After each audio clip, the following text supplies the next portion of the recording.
जय श्री कृष्ण सर्वांना. आज आपण साधक संजीवनी परीक्षेच्या दृष्टीने परीक्षेची जी तयारी करत आहोत, महाभारतातील पात्रे, तर त्यावर थोडंसं विवेचन आज वसुधाताई देशपांडे करणार आहेत. वसुधाताई देशपांडे यांचा परिचय थोडक्यात सांगते. सगळ्यांना, तुम्हाला सर्वांना परिचित आहेत वसुधाताई देशपांडे, पण आज प्रत्यक्षात आपल्याला पाहायला मिळत आहेत. त्यांचे ऑडिओ अनाथांचा नाथ हे प्रत्येकाने अगदी आवर्जून ऐकलेलं आहे असं मला वाटतं. कारण अनाथांच्या नाथ ह्यापासून त्यांचा आपल्या ग्रुपशी संबंध सुरू झाला. ताई आपल्या ग्रुपमध्ये साधक म्हणून जॉईन झाल्या आणि नंतर त्यांचे एक एक पैलू आपल्याला उलगडत गेले. बालमनाच्या बालकविता करणाऱ्या वसुधाताई यांना लहानपणापासूनच एकनाथ महाराजांच्या सहवासात म्हणा किंवा नाथ महाराजांच्या पैठणमध्ये राहण्याचा सहवास लाभला आणि त्यापासूनच त्यांना नाथांच्या गोष्टी ऐकण्यामध्ये रस निर्माण झाला आणि नाथांच्या जे काही चांगल्या गोष्टी होत्या त्यांचं बाळकडू ताईंना त्यांच्या आईपासून मिळालं आणि त्यापासून संस्कार घेत ताईंनी पुढे नंतर आपल्यापर्यंत नाथांचं चरित्र पोहोचावं म्हणून त्यांनी ऑडिओ रूपामध्ये पूर्ण नाथांचं चरित्र प्रत्येक महाराष्ट्रीयन लोकांच्या घराघरामध्ये ते पोहोचवलेलं आहे. ताई मराठीमधून MA आहेत. त्यांनी बरेचसे उपक्रम चालवलेले आहेत. त्यानंतर बरंच लेखन त्या करतात, विशेष म्हणजे कविता करतात आणि अजून काय सांगू खूप काही आहे ताईंबद्दल सांगण्याचं. एक एक पैलू आपण आता उलगडत जाऊयात त्यांच्याबद्दल. करू का ताई सुरू? हो, सुरू करा. चालेल. आवाज येतोय ना सगळ्यांना? हो हो हो. मला थोडस ना सर्दीमुळे घसाही झालाय, पण क्लिअर आवाज येतोय ना सगळ्यांना? हो, येतोय येतोय. हा. तर मी सुरुवातीला ठरवलं होतं की थोडासा आपला परिचय द्यावा. परिचय देण्यासारखं काही नाही, मी तुमच्या कुटुंबातलीच एक सदस्य आहे, ते ताईंनी सांगितलेलंच आहे. मला लहानपणापासूनच साहित्याची आवड आहे आणि आता वयोमानानुसार वेगवेगळ्या आध्यात्मिक ग्रुपशी मी जोडल्या गेली आहे, ऑनलाईन ऑफलाईन. आणि त्या अनुषंगाने अभ्यासाची संधी मिळते. आधी वाचन, मग चिंतन, मग मनन आणि मग लेखन किंवा भाषण, असे माझे टप्पे चाललेले असतात. आणि त्यामुळे जेव्हा ताई मला म्हणाल्या की तुम्ही एका शनिवारी विवेचन करा, तेव्हा मी विचार केला की आपल्याजवळ बरेच विषय अभ्यास करून तयार आहेत, परंतु मी विचार केला की तुम्ही सर्वच जण माझ्या मैत्रिणी पौडी गढवालच्या परीक्षेला बसलेला आहात आणि त्या परीक्षेतील पहिल्या पेपरमध्ये, म्हणजे पहिली प्रथमा जी परीक्षा आहे तुमची, त्यातला शेवटचा प्रश्न 20 मार्काचा महाभारतातील व्यक्तिरेखांवर आहे. आणि मग म्हणून मी माझा विचार पक्का केला की महाभारतातील एखादी तरी व्यक्तिरेखा आपण घ्यावी, ज्यामुळे तुम्हाला अभ्यासामध्ये उपयोग होईल, परीक्षेत उपयोग होईल आणि मलाही त्या मानाने त्या व्यक्तिरेखेचा समग्र अभ्यास करण्याची संधी मिळेल. तर तुम्ही सर्वजण परीक्षेला बसला आहात. सुरुवातीला तुम्हाला परीक्षेसाठी मी शुभेच्छा देते आणि माझ्या विषयाकडे जाते. आता परीक्षा, आता मी पण एक शिक्षिका आहे, तर परीक्षेला बसलात तर आता तुम्ही म्हणा श्रीकृष्ण सर्वांना माहिती आहे आणि या ताई काय सांगणार आहेत, पण अशा कितीतरी गोष्टी अशा असतात की त्या सगळ्यांना माहिती असतात, पण कितीतरी गोष्टी अशा असतात की त्या सर्वसामान्यांना माहिती नसतात. त्या अभ्यासाने, वाचनाने आपल्याला कळतात. आता तुम्ही सगळ्याच आपल्या ग्रुपवरच्या बायका अध्यात्मवादी आहात, वाचन आहे बऱ्याच जणांचं. मी मधून मधून जेव्हा वेळ मिळेल तेव्हा आपला ग्रुप जॉईन करते आणि बघते की स्तोत्र, आरत्या वगैरे सगळंच बाबतीत काही काही बायका अतिशय कुशल वाटतात मला. तर श्रीकृष्णाबद्दल साधारणपणे त्याचा जन्म वगैरे असं माहिती असतं, गोवर्धन पर्वत, पुतना मावशी, पण त्यापेक्षा काहीतरी वेगळं तुम्हाला द्यावं कारण परीक्षेला बसलं म्हणजे परीक्षार्थी अभ्यासार्थी तर व्हावंच लागतं, पण परीक्षार्थी अभ्यासार्थी होता होता मार्कावर डोळा ठेवून मार्कार्थी व्हावं लागतं. हे मी तुम्हाला सर्वांना सांगते. म्हणजे एखादी व्यक्तिरेखेबद्दल किंवा कुठल्याही प्रश्नाबद्दल जेव्हा तुम्हाला लिहायला सांगतात, तेव्हा काय केल्याने मार्क जास्त मिळतील हा आपल्याला विचार करावा लागतो. साधारणपणे काही काही जण म्हणतात मी श्रीकृष्णावर 2 पेजेस लिहिले पण मला 4च मार्क मिळाले. पण काही काही जण म्हणतात की मी 1 पेजेस लिहूनही मला 1 पेज लिहूनही मला 12 मार्क मिळाले. मग याच्या मागचं काय कारण आहे? तर तुम्ही जे नेमके मुद्दे घ्यायला पाहिजे होते एखाद्या व्यक्तिमत्वातले, ते तुम्ही घेतलेत आणि ते तुम्ही लिहिलेत, म्हणून तुम्हाला जास्त मार्क व तुमच्या एखाद्या मैत्रिणीला मार्क कमी पडले. तर आपण श्रीकृष्णाचा विचार करताना आता मार्क कसे जास्त मिळतील याचा विचार करून मी तुम्हाला माहिती देणार आहे. त्यानंतर दुसरी गोष्ट अशी की मी श्रीकृष्णाचं पात्र निवडलं याचं कारण श्रीकृष्ण हे महाभारतातील मध्यवर्ती व्यक्तिरेखा आहे. कौरवाच्या बाजूनी, पांडवाच्या बाजूनी आणि इतर त्या काळातल्या इतर राजांच्या मानाने सुद्धा, ते आता हळूहळू तुम्हाला मी सांगणारच आहे. तर ही मध्यवर्ती व्यक्तिरेखा मी घेतल्यामुळे त्याच्याशी जी कनेक्टिंग पात्र आहेत, त्याच्याशी जी संबंधित इतर पात्र आहेत महाभारतातली, आपसुकच तुम्हाला त्यांचा पण परिचय होणार आहे. मी फक्त श्रीकृष्णाबद्दल बोलणार असली तरी श्रीकृष्णाच्या सहवासात आलेला संबंधित असलेला कंस मामाचे वडील उग्रसेन, त्याच्यानंतर कंस मामाचा सासरा जरासंघ वगैरे वगैरे वगैरे अनेक पात्रांचाही तुम्हाला थोडा बहुत परिचय मिळणार आहे. पुन्हा तुम्हाला त्या काळात महाभारतकालीन परिस्थिती कशी होती, त्यापासून आपण काय शिकण्यासारखं आहे, त्यावेळेसचे राजे कसे होते आणि कृष्णाने त्या साधारणपणे सगळ्या वातावरणामध्ये बदल करण्यासाठी काय केलं. श्रीकृष्ण हे भगवान श्रीकृष्णच होते. तर या सगळ्या गोष्टीचा आपण विचार करणार एका व्यक्तिरेखेबद्दल. तुम्हाला सांगता सांगता अनेक व्यक्तिरेखेबद्दल, थोडस भगवद्गीतेबद्दल किंवा श्रीकृष्णाच्या संबंधित आलेल्या इतर पात्रांबद्दल सुद्धा तुम्हाला माहिती कळणार आहे. म्हणजे एका पात्राबद्दल सांगता सांगता अनेक गोष्टींची तुम्हाला माहिती मिळेल आणि जेणेकरून परीक्षेत तुम्हाला जर असं काही आलं तर तुम्ही काहीतरी लिहू शकाल, असा माझा श्रीकृष्ण हे पात्र विवेचनाला घेण्यामागचा हेतू आहे. ठीक आहे. जर समजा तुम्हाला मी काय सांगितलं हे आठवलं नाही किंवा लक्षात नाही राहिलं, तर तुम्ही वही आणि पेन बरोबर घेऊन बसा आणि काही गोष्टी लिहूनही घ्या. आणि जर तेही शक्य झालं नाही तर मी या सगळ्या माझ्या आजच्या बोलण्याचा एक ऑडिओ काढेल आणि तो ग्रुपवर टाकेल, म्हणजे तुम्हाला सगळ्यांना बारकाव्यानिशी माहिती मिळेल. महाभारत हा अथांग व्यक्तिमत्व असलेला आणि अथांग घटना असलेला एक अफाट असा सागर आहे. आता मी जेव्हा श्रीकृष्णावर बोलण्याची तयारी करायला लागली तेव्हा लिहून झालं, पण पुन्हा काहीतरी आठवायचं, मग ते मधल्या कॉलम मध्ये लिहायचं, पुन्हा काहीतरी आठवायचं, मग ते पुन्हा लिहायचं. म्हणजे श्रीकृष्णाचं व्यक्तिमत्व हे इतकं बहुरंगी आहे की त्याचं आकलन पूर्णपणे कुणालाच होऊ शकत नाही. असो, सर्वांना जय श्रीकृष्ण. महाभारतातील बहुआयामी व्यक्तिरेखा म्हणून आज मी तुम्हाला माझ्या बुद्धिशक्तीनुसार श्रीकृष्ण दर्शन घडवणार आहे. भगवान श्रीकृष्णाबद्दल बोलण्याची माझी पात्रता नाही, तरी हा अल्पसा प्रयत्न श्रोते मनापासून दाद देणारे असले की वक्त्यालाही सांगण्यास उत्साह येतो. आता बघू तुम्ही मला किती मनापासून दाद देता ते. परमात्मा परेशाला वंदन करून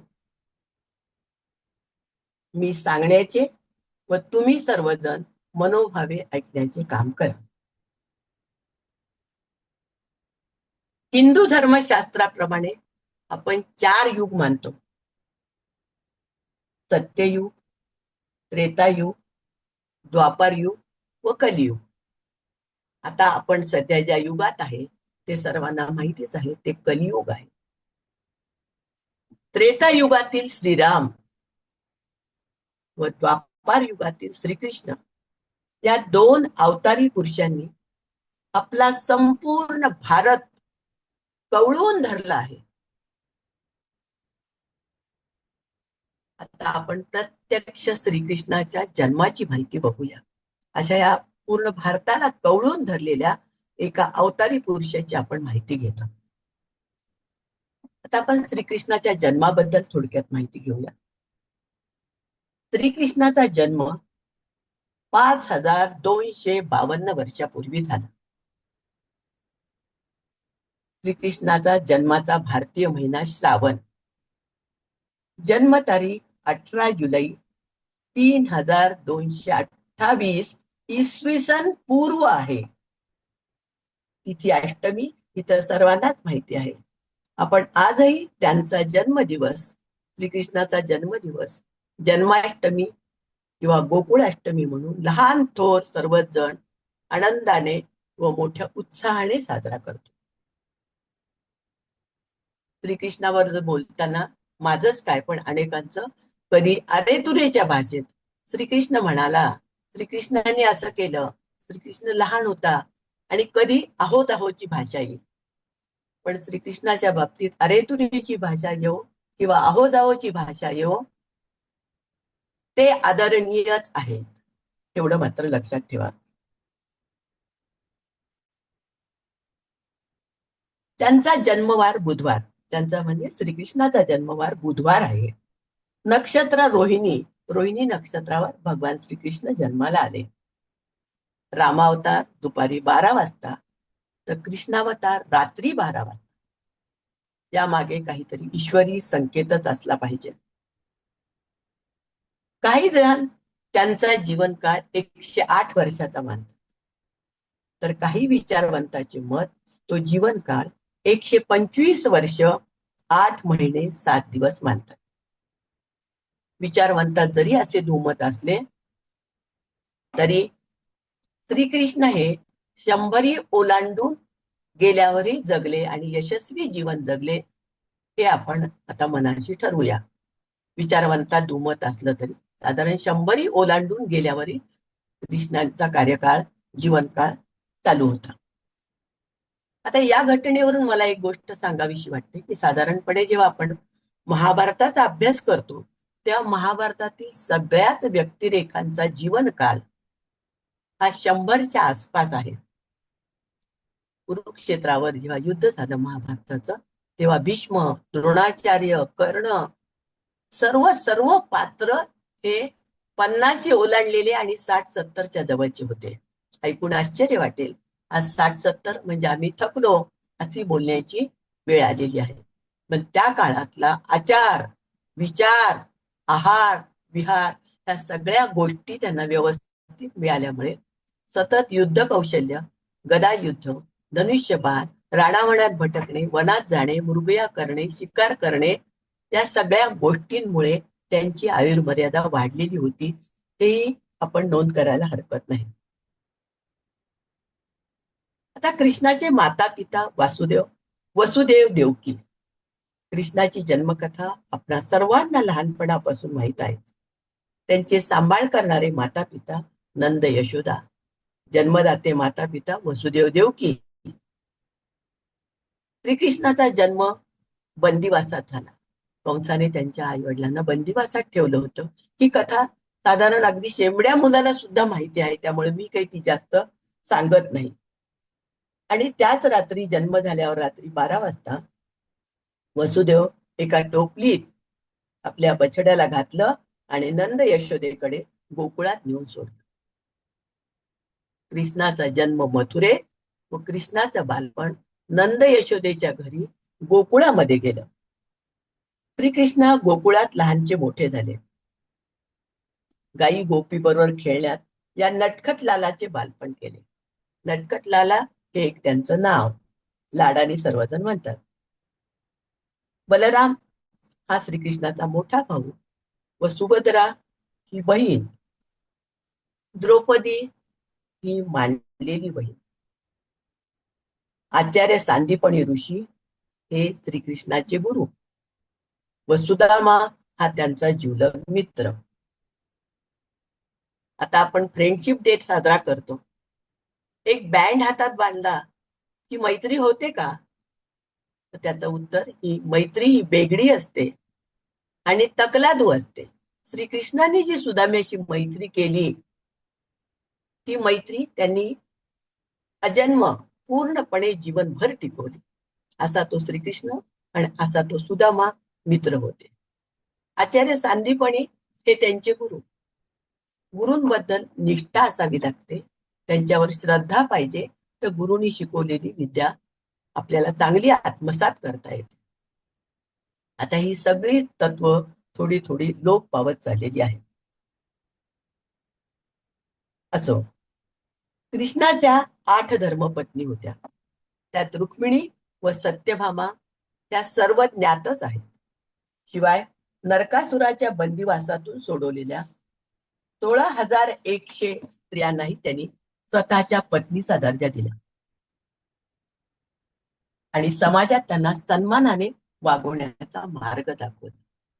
आता कृष्णाने 16 सहस्त्र नारींशी लग्न केलं, हा विषय त्या काळातही आणि आज तर कलियुगात सगळेजण चेष्टेचा विषय, टिंगल टवाळखोरीचा विषय म्हणून बघतात. म्हणजे कृष्णाच्या इतर क्वालिटी, इतर मूल्यांकडे दुर्लक्ष करून कृष्णाने तर कितीतरी बायकांशी लग्न केलं, आम्ही तर 2च केल्या, अशा प्रकारे बोललं जातं. एक टिंगल टवाळीचा तो विषय बनतो. पण त्याच्या मागचं कृष्णाचं पूर्ण धोरण मी तुम्हाला सांगते. नरकासुराने अनेक मुलींना पळवलं. आता मुलींना पळवून नेणं हा आजही आपण बघतोच. आणि त्या काळात तर हे राक्षस लोक किंवा आसुरी प्रवृत्तीचे लोक किंवा विकृत मनोवृत्तीचे लोक सुंदर मुलींना किंवा बायकांना पळवून न्यायचे आणि त्यांना बंदिवासात ठेवायचे, त्यांना बंदी बनवायचे. तसंच नरकासुराने पण अनेक स्त्रियांना, 16 सहस्त्र नारींना पळवून नेलं आणि आपल्या बंदिवासात ठेवलं. कृष्णाने त्यांना सोडवलं. कृष्णाने त्यांना सोडवलं, पण त्यांना सोडून दिलं नाही. त्यांची पूर्ण व्यवस्था लावली. पण त्या मुली अगर स्त्रिया नजर बंदिवासातून श्रीकृष्णाने सोडून समाजात सोडून दिलं असतं, त्यांच्या आई वडिलांकडे नेऊन घातलं असतं, तर पळवून नेलेल्या मुलीला आई वडीलही घरात घ्यायला तयार नसतात.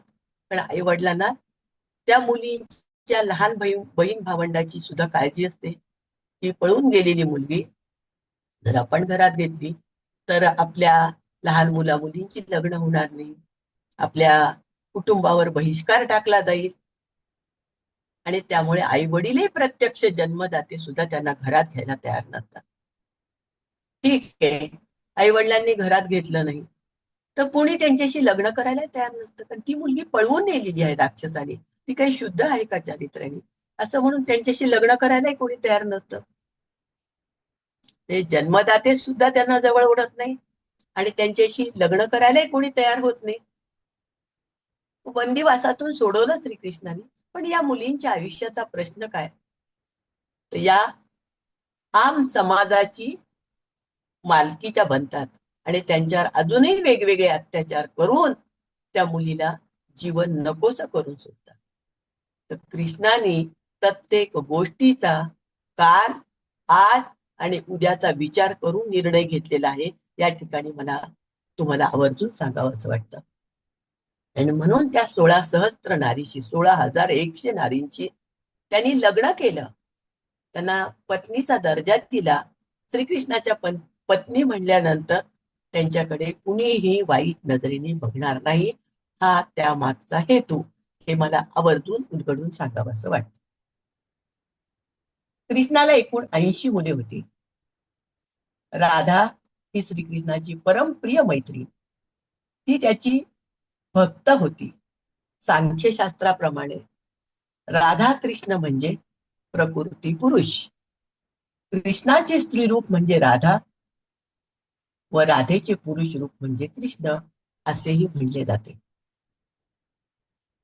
राधेने दिलेली वैजंती माळ ही कृष्णाची अतिशय आवडते. ती नेहमीच ते गळ्यामध्ये बाळगत असत.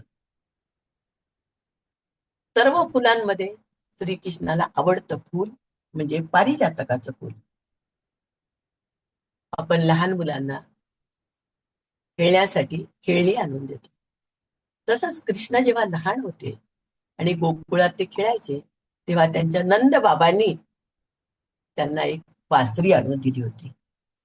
ती बासरी श्रीकृष्ण इतकी सुंदर वाजवायची की त्यामुळे गोपी, गोपाळच काय, परंतु सर्व समाज, सर्व प्राणी मात्र त्या बासरीच्या आवाजाने गुंगून जायचे.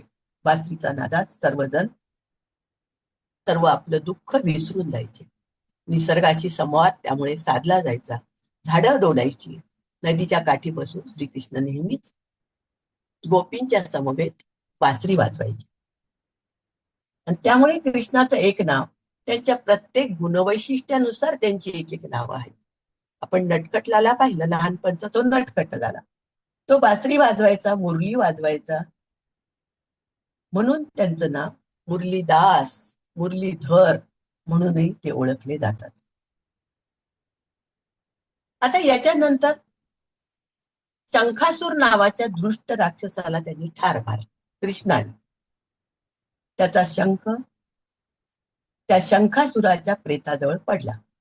तो श्रीकृष्णाने आणला व त्यांचे गुरु आचार्य सांदीपनी जवळ दिला. तो त्यांनी कृष्णाला वापस केला व त्या शंखाचे नाव पाचजन्य असे ठेवले. आता आपण वैजयंती माळ, कृष्णाची बासरी किंवा पावाई म्हणतात त्याला, पाचजन्य शंख इथपर्यंत आलो. श्रीकृष्णाच्या बाह्यंगाचा आता आपण विचार करतो आहोत. त्या शंखासुराबद्दल अजूनही एक गोष्ट माझ्या वाचनात आलेली आहे. कृष्ण जेव्हा आचार्य सांदीपनीकडे शिकत होते, श्रीकृष्ण, बलराम आणि सुदामा, शिक्षण पूर्ण झालं. कृष्ण अतिशय कुशाग्र बुद्धीचे. असं वाचण्यात आलं की त्यांनी 4 दिवसात 4 वेद आपले, म्हणजे ऋग्वेद, सामवेद, यजुर्वेद आणि अथर्ववेद, 4 दिवसात 4 वेद शिकून पाठ केले असं म्हटलं जातं. अशा या कुशाग्र बुद्धीच्या श्रीकृष्णाने आपलं शिक्षण पूर्ण झाल्यानंतर सांदीपनी ऋषीजवळ, मी तुम्हाला गुरुदक्षिणा काय देऊ असं विचार. त्याच वेळेस सांदीपनी जवळ त्यांची धर्मपत्नी उभी होती. धर्मपत्नीला काहीतरी मागायचं होतं, पण तिच्या डोळ्यातून अश्रूच्या धारा उघडू लागल्या. कृष्णाने नम्रपणे त्यांना नमस्कार केला. तुम्ही मला काहीही मागा, तुम्ही मला इतकं ज्ञान, इतक्या कला, इतकं शास्त्र, इतकं पुराण शिकवलेलं आहे की मी तुम्ही म्हणाल ती गोष्ट गुरुदक्षिणा म्हणून द्यायला तयार. मग सांदीपनी ऋषी म्हणाले की माझा एक एकुलता एक मुलगा होता, त्याचं नाव पुनरदत्त. तो समुद्रकाठी फिरता फिरता समुद्राने त्याला गिळप केलेला आहे. तेव्हापासून आम्ही पुत्रवियोगामुळे विव्हळ झालेलो आहोत, दुःखी झालेलो आहोत. त्या पुत्राला कोण आणणार वापस? तर श्रीकृष्ण भगवान त्यांना म्हणाले, आचार्य सांदीपनींना, मी आतापासून कामाला लागतो आणि त्रैलोक्य धुंडून मी तुमच्या पुनर्दत्ताला वापस घेऊन येतो. श्रीकृष्ण निघाले समुद्राच्या काठाकाठाने, कारण त्यांच्या आचार्याने सांगितलं होतं सांदीपनी ऋषींनी की माझ्या मुलाला समुद्राने गिळंकृत केलेला आहे. तो समुद्रा रोज फिरायला जायचा, समुद्राने गिळंकृत केला आहे. म्हणून श्रीकृष्ण समुद्राच्या काठाकाठाने जाऊ लागले आणि जाताना त्यांनी हात जोडून समुद्राला वंदन केलं आणि म्हणले की हे रत्नाकरा, तू माझ्या गुरुच्या मुलाला गिळंकृत केलेला आहेस, तो मुलगा मला वापस दे. तेव्हा समुद्र म्हणजे रत्नाकर म्हणाला की मी तुमच्या गुरुच्या मुलाला गिळंकृत केलेलं नाहीये, पण मी तुम्हाला त्याला कोणी नेलंय हे सांगतो. जवळच इथे जवळ छोटीशी गुफा आहे, गुहा आहे. त्या गुहेत एक शंखासूर नावाचा राक्षस राहतो. तो शंखाचा आकार धारण करतो आणि मानवी जीव त्या शंखाच्या मदतीने गिळंकृत करतो. त्यांनी तो तुमच्या गुरुचा मुलगा विळंबूत केला असावा किंवा केला आहे असं माझं मत आहे. श्रीकृष्णाचा शोध पुन्हा सुरू झाला. श्रीकृष्ण त्या गुहेपर्यंत पोहोचले आणि नरकासुराचा त्यांनी वध केला आणि नरकासुराकडून आपल्या आचार्य सांदीपनीचा मुलगा पुनर्दत्त हा वापस मिळवला आणि तो शंखासगट आणून आचार्यांजवळ दिला. आचार्यांना अतिशय आनंद झाला आणि तो शंख त्यांनी श्रीकृष्णाजवळ 5 जन्य नावाने कायम तुझ्याच जवळ राहू दे असं सांगितलं. अशा ह्या 2 कथा शंखासुराबद्दल मी तुम्हाला सांगितले, जे श्रीकृष्णाने सदैव जवळ बाळगलेल्या 5 जन्य शंखाची ही कथा.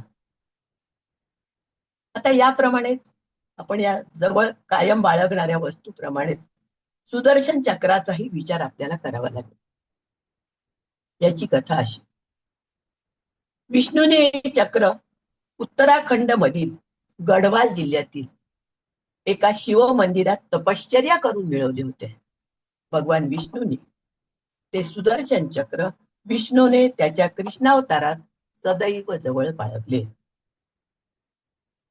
आता ही सुदर्शन चक्र अतिशय बलवान आणि शक्तिशाली होतं हे सांगायलाच नको. आता आपण मोरपिसाची गोष्ट ऐकूया, जे श्रीकृष्णाच्या शिरपेचात नेहमीच खोवलेल्या असतात. मोरपिसाची गोष्ट अशी आहे की रामजन्मातील मोराचं ऋण फेडण्यासाठी त्या पुढील जन्मात त्याने सदैव स्वतःच्या शिरपेचात मोरपीस धारण केले. आता रामजन्माची कथा अशी आहे, थोडक्यात सांगते, की राम लक्ष्मण सीता जेव्हा वनवासाला गेले त्या एका ठिकाणी त्यांना अतिशय तहान लागली आणि पाणी तर कुठे मिळेना, म्हणून राम पाण्याच्या शोधात हिंडत होते. त्यांनी शेवटी धरणी मातेला, वसुंधरेला नमस्कार केला आणि धरणी माता मला पाणी दे, मला अतिशय तहान लागलेली असं म्हणलं. त्याच वेळेत त्यांच्याजवळून एक मोर चालला होता. तो मोर म्हणाला, मी तुम्हाला पाण्याचं ठिकाण दाखवतो,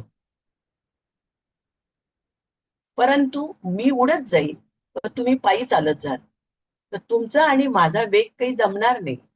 मग मी काय करेन की माझ्या शरीराचा एक एक मोर पीस खाली टाकत जाईल आणि त्या मोर पिसाच्या अंदाजाने तुम्ही त्या रस्त्यावरून या, ज्या ठिकाणी पाणी सापडेल त्या ठिकाणी थांबा.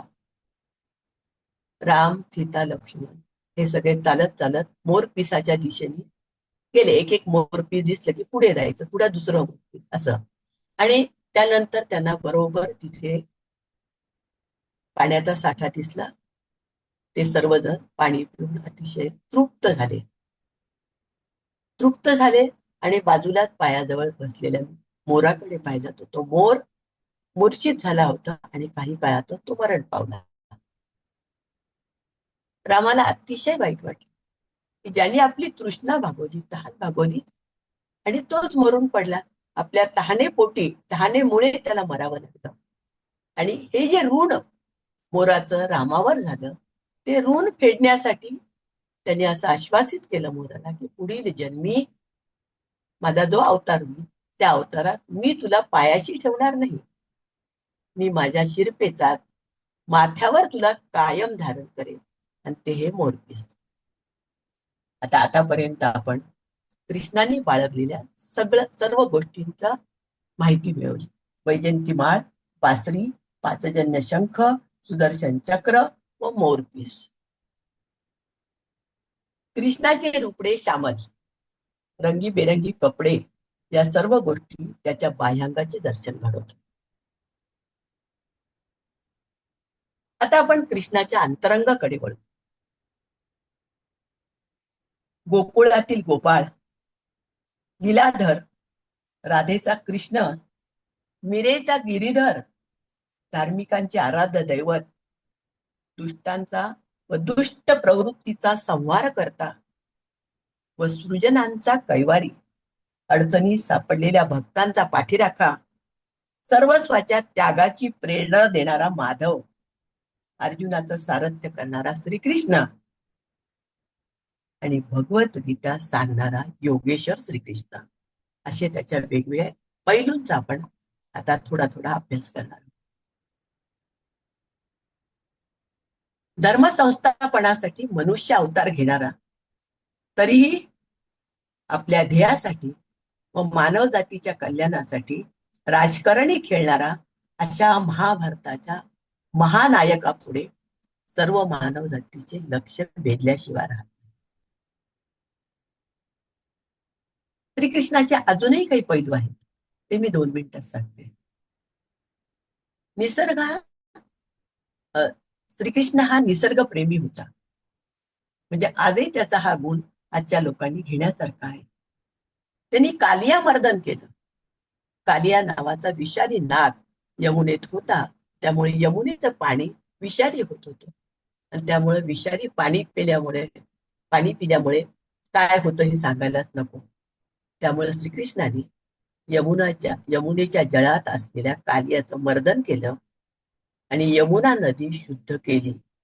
आता आज आपण मोदी सरकारच्या राज्यात बघतच आहोत की गंगेचं शुद्धीकरण करायचं, गोदावरीचं, नद्या शुद्धीकरण चाललं आहे. त्याच्यामुळे आपल्याला पाणी शुद्ध मिळेल व सर्वांची तब्येत, पाण्यामुळे असंख्य रोग होतात ते नाहीसे होते. हे श्रीकृष्णाला 5252 वर्षापूर्वी कळलं होतं आणि त्यांनी कालिया मर्दन करण्याच्या मागे कारण तेच होतं. श्रीकृष्ण सदैव वेगवेगळ्या झाडाच्या खाली बसायचे, गाय गोपींशी खेळायचे. गाय ही आपली अगदी वंदनीय प्राणी म्हणून आपण गायीकडे बघतो. गायीच्या प्रत्येक गोष्टीमध्ये औषधी गुण आहेत वगैरे वगैरे. त्यामुळं कृष्णाला ते एवढं आयुष्य मिळालं, याच्या मागे जर संशोधन केलं तर श्रीकृष्णाचं निसर्ग प्रेम हेही लक्षात घ्यावं लागेल. श्रीकृष्ण एक चांगला मित्र होता, सखा होता आणि तारणहारही होता. कर्तव्यनिष्ठ, कठोर असा शासन करताही होता. आता या अनेक रूपांचा आपण विचार करू. श्रीकृष्णाला कधीच राजसत्तेचा लोभ नव्हता. यादवांचे राज्य हे गणराज्य होते. गणराज्य म्हणजे छोट्या छोट्या राज्यांचा तो समूह होता. गणराज्याच्या सर्व समूह नेत्यांना तो एकत्र करून त्यांना सांभाळून घेत असे. कृष्णाने कधीच राजसत्तेचा लोभ केला नाही. तो कधीच राजसिंहासनावर बसला नसला तरी सहस्त्र वर्ष उलटूनही तो लोकमानसाच्या अढळ सिंहासनावर विराजमान आहे. आज आपल्या भारत देशातच काय, पण जगभर श्रीकृष्ण व्यक्ती, चरित्र, गीतेच्या तत्वज्ञानाचे चाहते आढळतात. तो पूर्णावतार आहे. त्याचे धर्माचे साम्राज्य आता समुद्राकडे पसरलेले आहे. त्या काळात राज्याचं साम्राज्य करणारे भारतामध्ये बहुसंख्य राज्य होते, पण लोकमानसाच्या मनावर राज्य करणारा श्रीकृष्ण भगवान एकमेवच मानावा लागेल. म्हणून आज इतके वर्ष होऊनही तो आपल्याच काय, पण सर्व जगामध्ये लोकांचं त्याच्याकडे लक्ष जातं, त्याच्या तत्वज्ञानाकडे लक्ष जातं आणि त्यामुळे तो सर्वांना वंदनीय वाटतो. जन्माला येण्यापूर्वीच त्याच्या मृत्यूचा बेत आखला गेला होता. इतका चांगला आतापर्यंत आपण वर्णन केलं, त्याच्यावरून तुम्हाला एकही कृष्णामध्ये वाईट गोष्ट दिसली नाही, कारण तो भगवानच आहे. वाईट गोष्ट आणि श्रीकृष्ण भगवान हे 2 शब्द एकत्र यायलाही नकोय माझ्याकडून. परंतु अशा सर्व गुण संपन्न अशा व्यक्तिमत्वाचा जन्माला येण्यापूर्वीच मृत्यूचा बेत आखला गेला होता. तोही त्याच्या कंस मामाकडून. मामाचे नाते किती जवळीकीचे असते हे कुणाला सांगायलाच नको. आणि पुढे आयुष्यभर अनेक संकटांचा मुकाबला करत त्या परमात्मा परेशाला जगावं लागलं. असे असतानाही श्रीकृष्णाने आपले पूर्ण आयुष्य लोकांचे दुःख निवारण करण्यात घालवले. भर सभेत द्रौपदी रजस्वला होती, ती एकवस्त्रा होती. अशा अवस्थेत दुर्योधनाने तिला ओढत आणलं आणि तिची विटंबना केली. राजासमेत पूर्वी कधीही स्त्रिया येत नव्हत्या आणि द्रौपदीला आणलं आणि तिचे वस्त्रहरण केलं. अशा वेळी तिच्या पाठीशी कोण होतं? तो भगवान श्रीकृष्णच होते. एका स्त्रीची राजसभेत सर्व पुरुष, तिथे भीष्माचार्य होते, द्रोणाचार्य होते, विदुर होते, सगळे होते, पण राजसत्ता ही महत्वाची. आणि त्यामुळे इतरांना त्याविरुद्ध काहीही बोलता आलं नाही. सगळ्यांनी मानाखाली घातल्या आणि द्रौपदीची विटंबना झाली. द्रौपदी या घटनेमुळे अतिशय कौरवांवर चिडून गेली होती आणि तिने त्या कौरवांचा जेव्हा निपात होईल, त्यांच्या रक्ताने माझ्या केसाला, त्यांचं रक्त जेव्हा मी माझ्या केसाला लावेल, रक्ताने नाहील माझे केस धुईल, तेव्हाच मी केस बांधे, तोपर्यंत ते मोकळे सोडेल, अशी प्रतिज्ञा केली होती. अशा अनेक अनेक अनेक कथा आहेत. पण आपल्याला आता फक्त श्रीकृष्ण भगवानवर फोकस करून बोलायचं आहे, म्हणून मी इतर गोष्टी कमी बोलते. पुतना मावशी, नरकासूर अशा अनेक राक्षसांचे निर्दालन करणारा व राक्षसी प्रवृत्तीला आळा घालून प्रजेला समाधानात ठेवणारा परमात्मा खरोखरच थोर होय. कंसाचा पिता उग्रसेनास कंसाने कैदेत डांबून तो स्वतः राजा बनण्याचे स्वप्न बघत होता. अशा कंसास ठार मारून उग्रसेनास म्हणजे स्वतःच्या आजोबाला श्रीकृष्णांनी गादीवर बसवले. कंस हा जरासंधाचा जावई. जरासंध हा रशियाचा स्टॅलिन, चीनचा माओ अशा किळसवाण्या दुष्ट राज्यकर्त्यांच्या पंक्तीत बसण्याजोगा होता. त्याच्या जोरावर, म्हणजे त्या जरासंघाच्या जोरावर, त्याच्या जरासंघाच्या शक्तीच्या जोरावर कंसाने सर्व दुष्ट कारस्थाने केली. आपल्या वडिलांना बंदिवासात टाकलं, त्यानंतर आपल्या बहिणीच्या मुलाला मारून टाकण्याचा बेत केला आणि असंख्य कुट कारस्थानं हे कंसाने जरासंघाच्या मदतीने केले. जरासंघ हा कंसाचा सासरा, कंस हा जरासंघाचा जावई. तो जरासंघ पराक्रमी तर होताच. जरासंघाने कृष्णाची अनेक लढाया केल्या, पण प्रत्येक वेळी तो पराभूतच झाला. साधारणपणे 17 लढाया जरासंघाने कृष्णाशी केल्या. आता याच्यात एक कारण की कंसाला ठार मारल्यानंतर जरासंघाच्या ज्या 2 मुली कंसाला दिल्या होत्या, त्या मुलींचं नाव अस्ती आणि प्राप्ती. त्या 2 मुली विधवा झाल्या आणि त्या रडत आपल्या वडिलांकडे जरासंघाकडे आल्या. जरासंघ आधीपेक्षा जास्तच चिडला आणि काही झालं तरी कृष्णाला मारून टाकायचं असं त्यांनी ब्रीद केलं आणि त्या दृष्टीने तो तयारी केला. कृष्णाची 17 लढाया केल्या, पण प्रत्येक वेळेस जरासंघ हरला. मग त्यांनी काय केलं की त्यांनी एक म्लेच्छ राजा कालयवन याला आपल्या मदतीला पाचारण केलं. कालयवन भारताच्या पूर्वेकडून व जरासंघ पश्चिमेकडून सतत कृष्णावर लढाया करू लागल्या. कृष्णाचा पूर्णपणे बंदोबस्त करेपर्यंत त्या लढाया थांबणार नव्हत्या. पण लढाई म्हणलं की प्रजाजनांना अतिशय त्रास होतो, महागाई वाढते, खायला प्यायला मिळत नाही. कुणाचा तरी बाप, कुणाचा तरी भाऊ, कुणाचा तरी नवरा त्या लढाईत मरतो आणि घराघरातून किंकाळ्या ऐकायला येतात दुःखाच्या. कृष्णाने विचार केला की आपण जरासंघाला कुठल्या तरी वेगळ्या पद्धतीने मारून टाकू. आता ह्या लढाया आपण थांबवूया, प्रजेला त्रास होऊ नये. म्हणून कृष्णाने सगळे आपले यादव कुळातले लोक घेतले आणि युद्ध सोडून कृष्ण द्वारकेला आला. त्यांनी द्वारका स्थापन केली आणि आपल्या सगळ्या यादव गणराज्यातल्या लोकांना त्यांनी द्वारकेला प्रस्थापित केलं.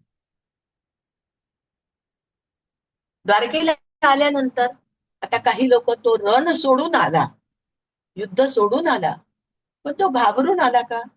नाही. त्यांनी जरासंघाची अनेक वेळा पराभव केला होता.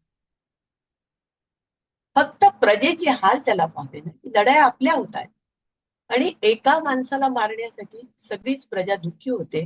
म्हणून श्रीकृष्णाने युद्ध सोडलं आणि तो द्वारकेला येऊन सर्वांना त्यांनी यादव कुळातल्या सर्व गणराज्यातल्या नेत्यांना प्रस्थापित केलं आणि पुढचे प्लॅन आखण्याला सुरुवात केली. अशा पद्धतीने श्रीकृष्णाने युद्ध सोडलं म्हणून त्याला द्वारकाधीश, द्वारकेचा राहायला आला आणि पुढचं आयुष्य त्यांनी द्वारकेला घालवलं म्हणून तो द्वारकाधीश या नावाने पण ओळखला जातो. आता अजून एक नाव रण सोडून आला पण रणछोड दास. पण रणछोड दास जरी असलं तरी त्यांनी चांगल्या गोष्टीसाठी रण सोडलं होतं. तो घाबरून पळालेला नव्हता आणि म्हणून रणछोड दासाचं एक मंदिर सुद्धा गुजरातमध्ये आहे. आता म्लेच्छ राजा आणि जरासंघ मिळून युद्ध करतच राहिले आणि त्या काळात सगळ्याच शासन संस्था, श्रीकृष्णाच्या काळातल्या सगळ्या शासन संस्था त्या स्वैर, स्वार्थी, उन्मत्त, दुष्ट अशा व्यक्तींच्या हातातील भावले बनल्या होत्या आणि जरासंघ हा त्याचे प्रतीक बनला होता. त्याचे साम्राज्य विशाल होते पण प्रजा समाधानी. अशा प्रजेला सुखात ठेवण्याचा प्रयत्न आयुष्यभर श्रीकृष्णाने केला. प्रजा दुःखी होती. आता जरासंघाचे सगळे मित्र सुद्धा जरासंघासारखेच असणार. आता आपण त्याचे मित्र बघूया. जरासंघाचे सहाय्यक नरकासूर, कंस, शिशुपाल, वक्रदंत, शाल्व, पौंड्रक हे होते.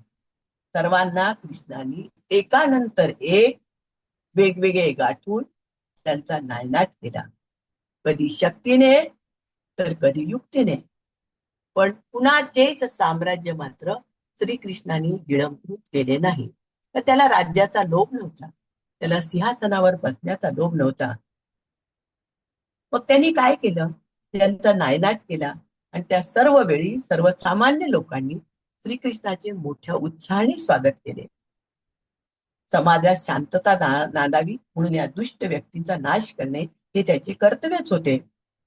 सत्प्रवृत्त आणि मग त्या जागेवर, त्या सिंहासनावर त्याचाच सत्प्रवृत्त योग्य उत्तराधिकाऱ्याला बसवले आणि ते राज्य त्यांच्या उत्तराधिकाऱ्याच्या स्वाधीन केले.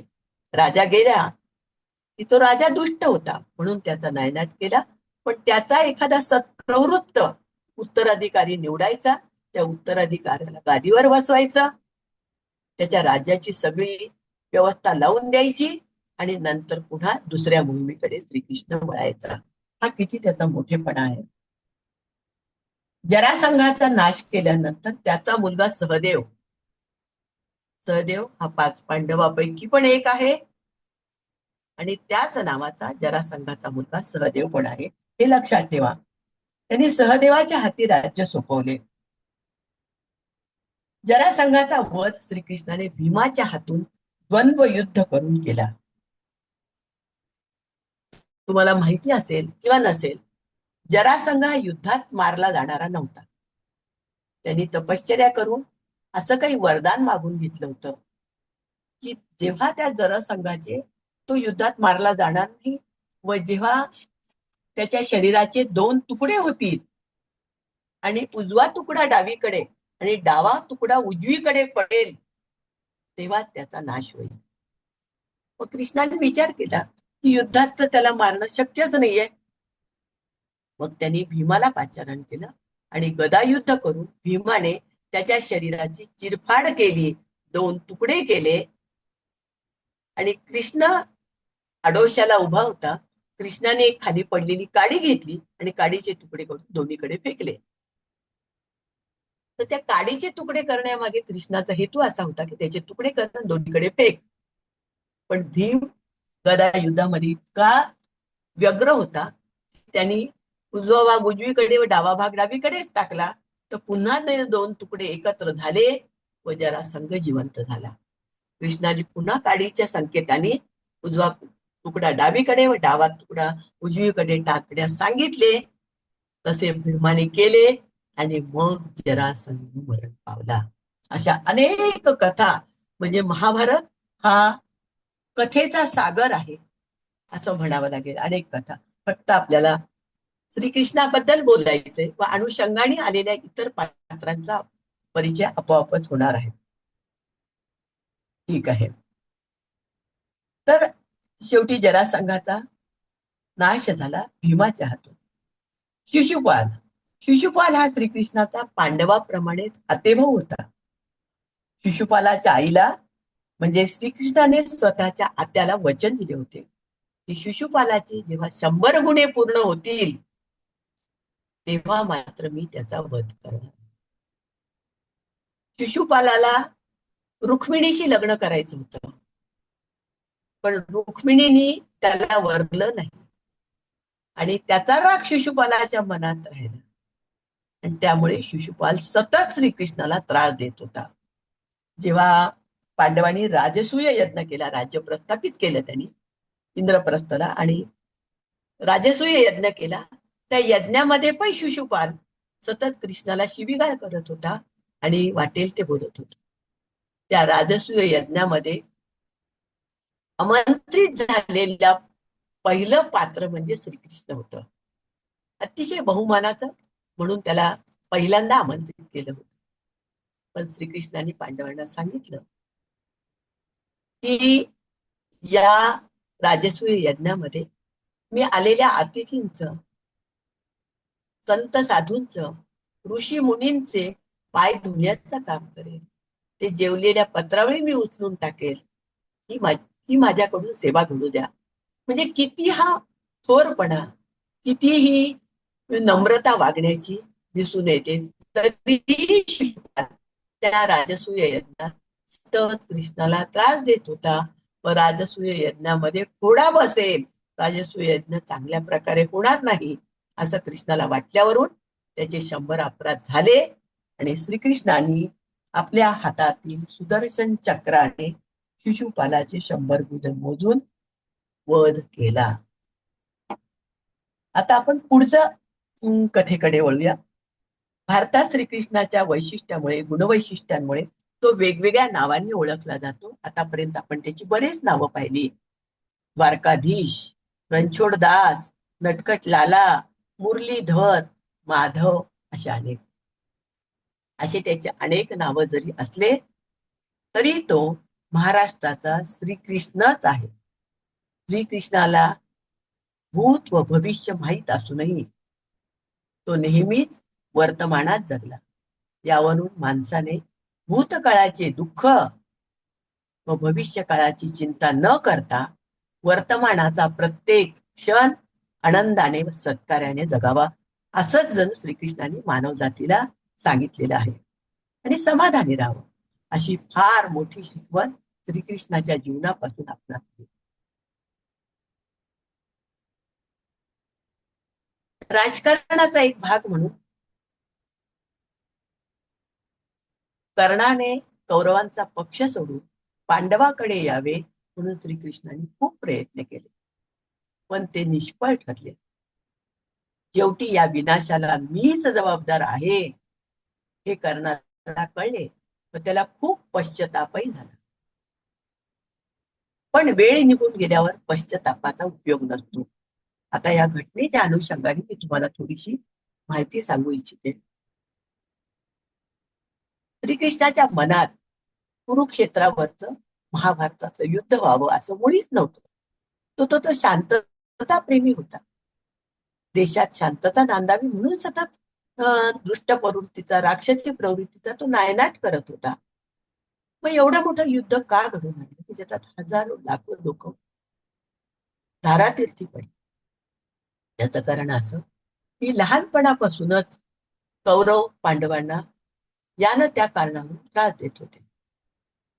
त्याच्या मागची कथा अशी की पंडू राजा हा हस्तिनापूरचा राजा होता. पंडू राजाला आपल्या बायकांना घेऊन हिमालयात जावंसं वाटलं आणि तो आपलं राज्य धृतराष्ट्राच्या हवाली करून, आपल्या भावाच्या हवाली करून हिमालयात गेला. हिमालयात गेल्यानंतर तिथेच या 5 पांडवांचा जन्म झाला. कर्ण हा कुंतीला लग्नाच्या आधी झालेला पुत्र समाज या गोष्टीकडे वेगळ्या नजरेने पाहिजे. कुंतीने तो एका पेटीत घालून नदीमध्ये सोडला होता आणि अधिरथ नावाच्या एका कोळ्यानी ती पेटी घेऊन कर्णाचा सांभाळ केला, म्हणून तो सुतपुत्र. आता अशा गोष्टी आईने पण कुणाला, म्हणजे कुंतीने कुणाला फारशा सांगितल्या नाही आणि कर्णालाही त्या माहिती नव्हत्या. कर्ण सोडून राहिलेले 5 पांडव युधिष्ठिर, भीम, अर्जुन, सहदेव, नकुल हे 5 पांडव कुंतीचे मुलं म्हणून ओळखले जातात. हिमालयात असतानाच मंत्राच्या साह्याने लहानपणी कुंतीला खूप साधूजनांची सेवा करण्याचा नाद होता. अतिशय पवित्र मनाने ती देवकर्म, साधू संतांची सेवा करत होती. आणि अशा ह्याच्यात तिला जे मंत्र दिले गेले होते त्या मंत्राच्या सहाय्याने पंडू हा तिला मूल देण्यासाठी समर्थ नव्हता असं म्हणतात, आणि त्यामुळे मंत्राच्या सहाय्याने या 5 पांडवांचा जन्म झाला. 5 पांडवांच्या जन्मानंतर एक दिवस पंडूराजे माद्रीला घेऊन वनात गेलेले असताना त्यांना माद्रीचा लोभ झाला. कुंतीने त्यांना सांगितलं होतं की असं जर झालं तर पंडूला मरण येणार आहे. आणि तसं झालं आणि माद्री पांडूबरोबर तेव्हा वनात गेली, फिरायला गेली, बायकोला घेऊन फिरायला गेले ते, आणि तिथेच पंडूराजा मरून गेले. माद्री सती जाणार होती. माद्री सती गेली आणि तिने आपल्या दोन्ही मुलांना कुंतीच्या पदरात टाकले. आणि कुंती हे सगळे 5 पांडव घेऊन हिमालयातून अनेक ऋषीजन, गुरु, साधू संत ह्या सगळ्यांच्या ताफ्यामध्ये त्यांनी तिला हस्तिनापूरला आणून सोडलं. आता ही मुलं 5, 6, 7, 8 वर्षाची असतील. आणि इकडे कौरव सुद्धा साधारण त्याच वयाच्या बरोबरचे होते. पण या काळामध्ये धृतराष्ट्र अंध होता, परंतु त्याच्या अतिशय पुत्रप्रेमामुळे पुत्रांवर त्यांचा अंकुश राहिला नाही. आणि आपण आंधळे असल्यामुळे आपलं राज्य करता आलं नाही, आणि म्हणून त्यांनी आपल्या पुत्रांना गादीवर बसवण्याचा सदैव मनामध्ये स्वप्न पाहिले. आणि त्या पद्धतीने त्यांनी सर्व कौरवांना, दुर्योधन, दुःशासन यांना घडवलं. पांडव हस्तिनापूरला आले. राजवाड्यात आल्यानंतर कौरव आणि पांडव समोरासमोर सततच कौरव पांडवांचा द्वेष करू लागले. भीमाला अन्नातून विष घालणे, नदीमध्ये ढकलून देणे, पुढे लाक्षागृहामध्ये त्यांना पाठवून ते लाक्षागृह जाळून टाकणे, अशा कितीतरी कथा तुम्ही वाचलेल्या आहेत. आणि याच्यातून त्यांनी पांडवांना नष्ट करण्याचा एक हेच घेतला, पणच केला त्यांनी. आणि त्यांचं नष्ट केलं की हे सगळं हस्तिनापूर तेवढं मोठं साम्राज्य आपलं होईल असं कौरवांच्या मनात सदैव चालायचं. हा सगळा जो भाग आहे हा श्रीकृष्णाला आवडणारा भाग नव्हता. राज्य पांडवांचं आहे आणि त्यांनी आल्यानंतर त्यांना काहीतरी द्यायला पाहिजे. शेवटी श्रीकृष्ण शिष्टाई करायला हस्तिनापूरला गेले आणि त्यांनी सांगितलं, अरे नका देऊ राज्य, पण कमीत कमी 5 गावं तरी त्यांना द्या पांडवांना, आणि त्यांना सुखाने राज्य करू द्या. तर कौरव पक्षातील कौरव म्हणाले, दुर्योधन म्हणाले, 5 गावच काय, पण सुईच्या अग्रावर बसेल इतकी माती सुद्धा आम्ही त्यांना देणार. किती हा उद्दामपणा. मग श्रीकृष्णाने विचार केला.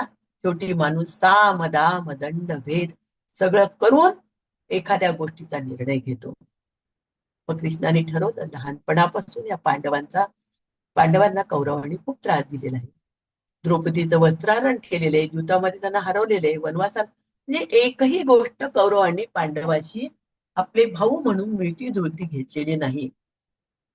आणि आता या सगळ्या गोष्टीला युद्धाशिवाय पर्यायच नाही असं जेव्हा श्रीकृष्णांना जाणवलं आणि कौरव हे राज्यावर राहिले तर प्रजा सुखी होणार नाही. श्रीकृष्णाच्या मनात जे होतं, धर्म संस्थापनार्थाय संभव आम्ही युगे युगे, धर्मसंस्थापनेचं राज्य, धर्माधिष्ठित राज्य करण्यासाठी पांडव हे योग्य होते. आणि त्यामुळे श्रीकृष्णाने आयुष्यभर पांडवाची बाजू घेत घेत घेत घेत पांडवांना न्याय देण्याचं ठरवलं. शेवटी कशानेच न्याय मिळेना, म्हणून शेवटी श्रीकृष्णाने युद्ध पुकारलं, युद्ध निश्चित केलं. श्रीकृष्ण हा म्हणजे युद्ध आवडणाऱ्यातला नव्हता, पण युद्ध का झालं आणि शेवटी गांधारीने पण त्याला शाप दिला वगैरे आपण बघणारच आहोत. पण हे युद्ध पुकारणं गरजेचंच होतं, त्याशिवाय पांडवाचं धर्माधिष्ठित राज्य स्थापन होणार नाही, भारतातल्या प्रजेला सुख मिळणार नाही. आणि मग शेवटी पुढे मग युद्ध सुरू व्हायच्या आधी कृष्णाने कर्णाकडे जाऊन एक शिष्टाई केली, की त्याला सांगितलं की तू जरी कौरवांच्या बाजूने असलास तरी पण तू पांडव आहेस, तू ज्येष्ठ पांडव आहेस, आणि जर पांडव जिंकले तर तू सर्वात मोठा पांडव म्हणून सर्व पांडव तुझा सत्कार करतील आणि तुला गादीवर बसवतील. तरीही कर्णाने ऐकलं नाही. युद्ध जवळ येत चाललं होतं, पण कर्णाला जेव्हा तो कुणीच नव्हता, जेव्हा त्याला या समाजात काहीच स्थान नव्हतं, एक सुतपुत्र म्हणून सगळे त्याच्याकडे बघत होते, त्यावेळेस दुर्योधनाने त्याला अंगदेशचा राजा बनवलं होतं, अंगराज कर्ण. कारण दुर्योधनाला माहिती होतं की या पांडवांशी युद्ध करायला एक तरी अजून प्रबळ असा आपला मित्र पाहिजे, आणि त्या दृष्टीने दुर्योधनाने कर्णाची घनिष्ठ मैत्री झाली, तीही कर्णाने शेवटपर्यंत सोडली नाही. त्याला पश्चाताप झाला, पण पश्चाताप खूप उशिरा झाल्यामुळे त्या पश्चातापाला काहीच अर्थ राहिलेला नाही. आता हे महाभारताचं युद्ध किती दिवस चाललं? महाभारताचं युद्ध 18 दिवस चाललं. अनेक महायोद्धे, चांगले गुरुजन, पांडवांचे आप्तस्वकीय, कौरवांचे आप्तस्वकीय सगळे धारातीर्थी पडले, रक्ताचे पाठ वाहिले. पांडवाच्या इच्छेप्रमाणे श्रीकृष्णासह पांडवांनी त्या सगळ्या योद्ध्यांचं, धारातीर्थी पडलेल्या सगळ्या योद्ध्यांचं अंत्यसंस्कार आटोपला. कौरव 100च्या 100 धारातीर्थी पडले होते. भीष्माचार्य, द्रोणाचार्य, रथी महारथी सगळ्यांचा अंत्यसंस्कार यथोचित केला. त्यामध्ये अर्जुनाचा पुत्र अभिमन्यू होता, आणि अभिमन्यू धारातीर्थी पडला होता, परंतु त्याची बायको उत्तरा गर्भवती होती, आणि तिच्या पोटी येणारा अंकुर हा पांडवांचा वंशज ठरणार होता. आणि पांडवाचा वंशज आणि पुढे पांडवासारखं धर्माधिष्ठित राज्य करणारा पांडवांचा वंशज म्हणून त्याला वाचवणं गरजेचं होतं. उत्तरा सती जाणार होती, तरी तिला रोखलं, ती गर्भवती असल्यामुळे. आणि युद्धानंतर सगळ्यांचे अंत्यसंस्कार करून 5 पांडव, द्रौपदी, उत्तरा आणि भगवान श्रीकृष्ण हे हस्तिनापूरला वापस आले. कशासाठी? तर धृतराष्ट्र आणि गांधारीचे 100ही पुत्र मरण पावले, त्याचा पश्चाताप. आणि त्यासाठी काकाला धृतराष्ट्र आणि गांधारीला भेटणे गरजेचं होतं, त्यांचं दुःखाचं सांत्वन करणं अत्यंत गरजेचं होतं, म्हणून हे सर्वजण हस्तिनापूरला आले. गांधारीने कृष्ण तुझ्यामुळे हे युद्ध घडून आले असा कृष्णाला बोल लावला. यदुकुळाचा ऱ्हास झालेला तुला डोळ्याने बघावा लागेल, व तुझा अंत अगदी सामान्य व्यक्तीच्या हातून व एकात्मीपणे होईल असा जळजळीत शाप.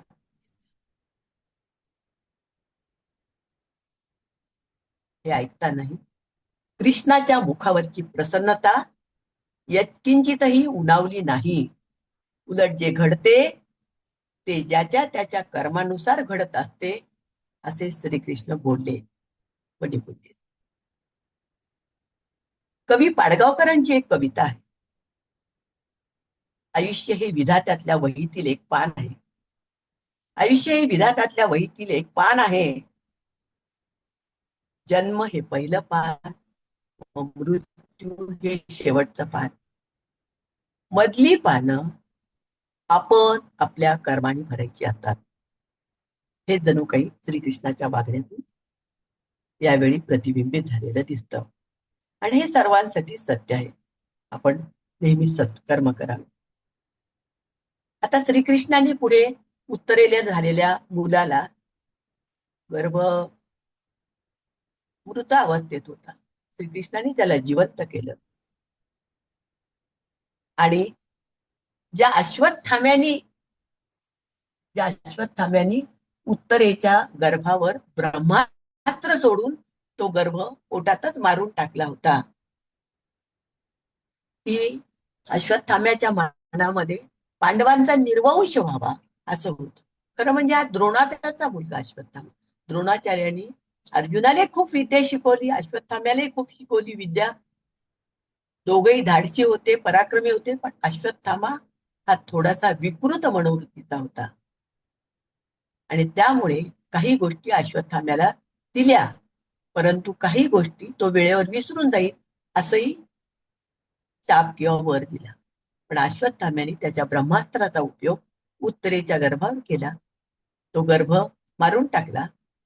त्यावेळी कृष्णाने त्याला सांगितलं की मी या गर्भाला जिवंत करेन आणि पांडवांचं धर्माधिष्ठित राज्य चालवणारा त्यांचा अंकुर पुढे अनेक दिवस राज्य करेल.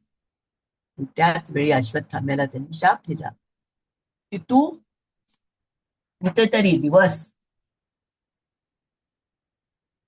कितीतरी दिवस निष्प्रभपणे जगशील. तुझी ही सगळी जी शक्ती आहे ती नष्ट होऊन जाईल आणि विकलपणे तू या पृथ्वी तलावर कितीतरी दिवस भटकत राहशील. अशा प्रकारे पुढे उत्तरेला मला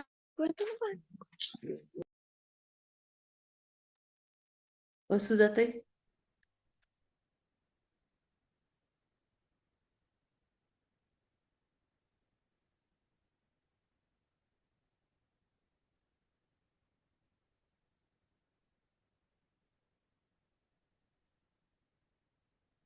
हे करा, अनम्यूट करून घ्या स्वतःला. कोणीतरी बोललं की डिस्टर्ब होतो. हा,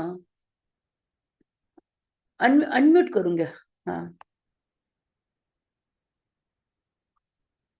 होत नाहीये का?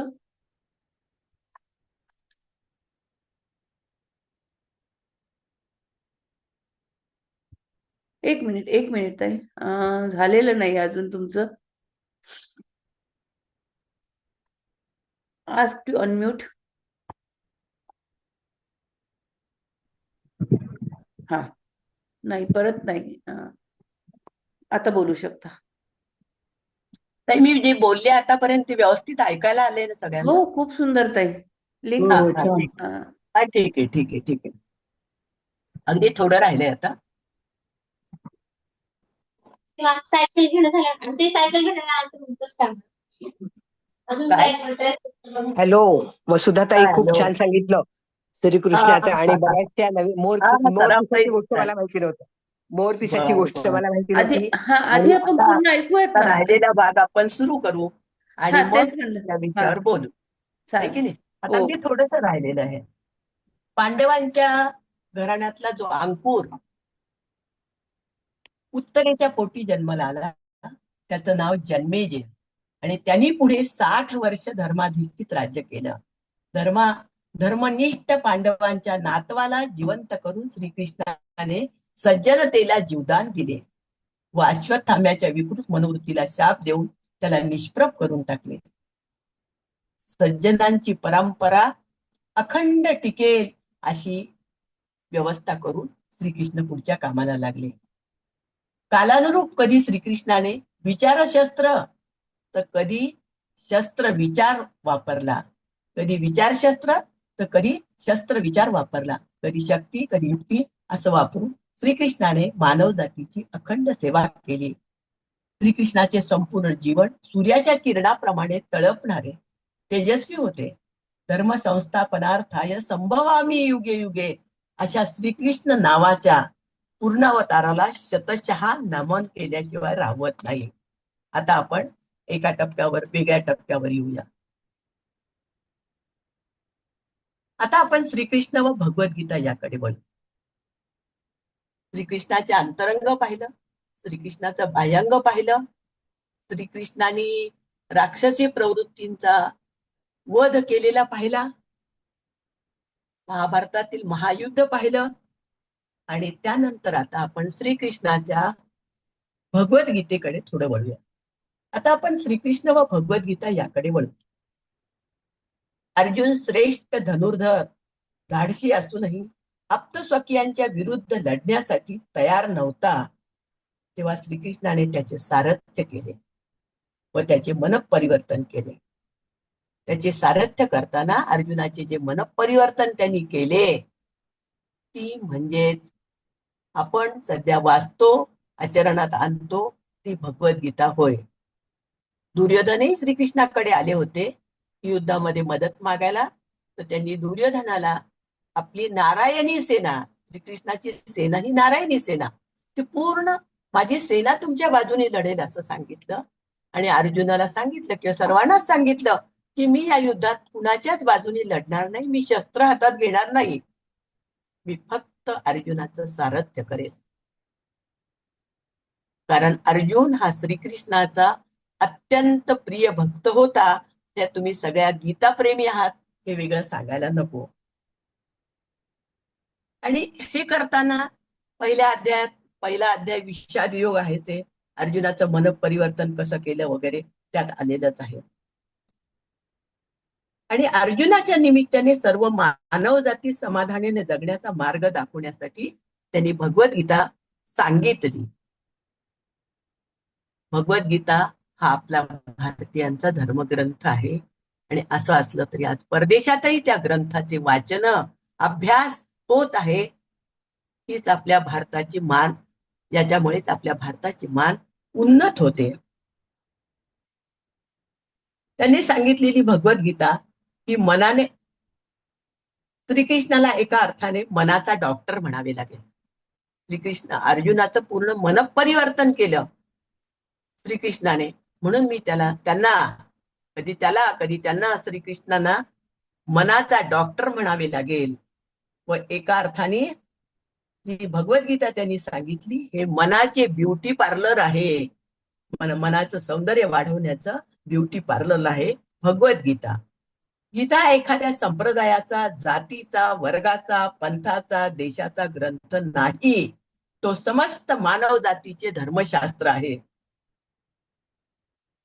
समाधानाने जगण्याचा मार्ग दाखवणारे एक मानवशास्त्र आहे. कोणत्याही ग्रंथाचा वाढदिवस साजरा केला जात नाही, फक्त भगवद्गीतेची जयंती उर्फ वाढदिवस साजरा केला जातो. मार्गशीर्ष शुक्ल एकादशी म्हणजे मोक्षदा एकादशी हा भगवद्गीतेचा वाढदिवसाचा दिवस आहे. आत्मा शाश्वत आहे, शरीर नाशवंत आहे. पृथ्वीवर जन्म घेतल्या क्षणापासून प्रत्येक जण कर्म करण्यापासून सुटत नाही. कर्म को भूल जाओगे तर कुछ नहीं पाओगे, हे भगवद्गीतेत आपल्याला वाचायला मिळतं. पण कर्म करताना फळाची अपेक्षा ठेवू नका. कर्म हलके अगर भारी असे नसतेच. आपल्यातील कर्म करत असताना आपल्यातील तेजशक्तीचा शोध घ्या. अहंकार हा मानवी जीवनाची प्रचंड हानी करतो, तो पहिल्यांदा सोडून द्या. आज जगभर अशांतता पसरलेली आहे. फळ आधी ठरवून मग या जगात कर्म केले जाते. भगवद्गीतेच्या तत्वज्ञानाच्या अगदी विरुद्ध वाटचाल चालू आहे या जगाची. काम, क्रोध व लोभ ही नरकाची महाद्वारे आहेत. असे चालत राहिले तर एक ना एक दिवस सर्व जग विनाशाच्या खाईत लोटले जाईल. लोकमान्य टिळकांनी मंडालेच्या तुरुंगात असताना गीतेचा अभ्यास केला. गीता रहस्य नावाचा ग्रंथ त्यांनी लिहिला. महात्मा गांधीचे तत्वज्ञानही भगवद्गीतेच्या विचारांशी, तत्वज्ञानांशी बरेचसे मिळते जुळते वाटते. आचार्य विनोबा भावे गीतेचे अभ्यासक व तत्वचिंतक होते. त्यांनी मराठीत गीतेचे तत्वज्ञान लिहिले. ते गीताई नावाने प्रसिद्ध आहे, सर्वज्ञात आहे. गीताई माऊली माझी, तिचा मी बाळ नेनता, पडता रडता घेई उचलून कडेवरी. त्या भगवद्गीतेला, गीताईला त्यांनी आईची उपमा दिली आहे. अजून या गीताईची थोरवी कोणत्या शब्दात सांगावी? क्रांतिकारक फासावर चढता नाही, छातीशी भगवद्गीता धरतात, इतके ते तत्वज्ञान शाश्वत व प्रभावशाली आहे. कृष्णाच्या काळी देशात सतत लढाया होत. कृष्णाला धर्माचे राज्य स्थापन करण्यासाठी त्याचा अवतार झाला आहे. आपला देश आज स्वतंत्र आहे. आपली भारत माता इंग्रजांच्या ताब्यातून सुटून स्वतंत्र झाली आहे. आपला देश सुजलाम सुफलाम आहे. केवळ श्रीकृष्णाच्या मूर्तीला अगर फोटोला हार फुले तुळशी वाहण्यापेक्षा श्रीकृष्णाने सांगितलेली व स्वतः आचरणात आणलेली तत्वे आचरणात आणण्याची आज जास्त गरज आहे. इस्रायल पॅलेस्टाईन युद्ध, बांगलादेशातील कलह, रशिया युक्रेन संघर्ष, युद्ध म्हणलं की काही देश एका बाजूला व काही देश दुसऱ्या बाजूला जातात आणि सामान्य जनता भरडून निघते.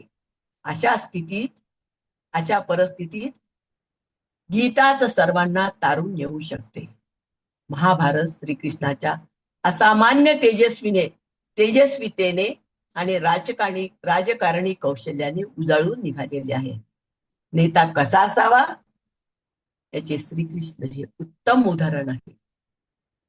श्रीकृष्ण गोविंद हरे मुरारी, हे नाथ नारायण वासुदेव, हे नाथ नारायण वासुदेव.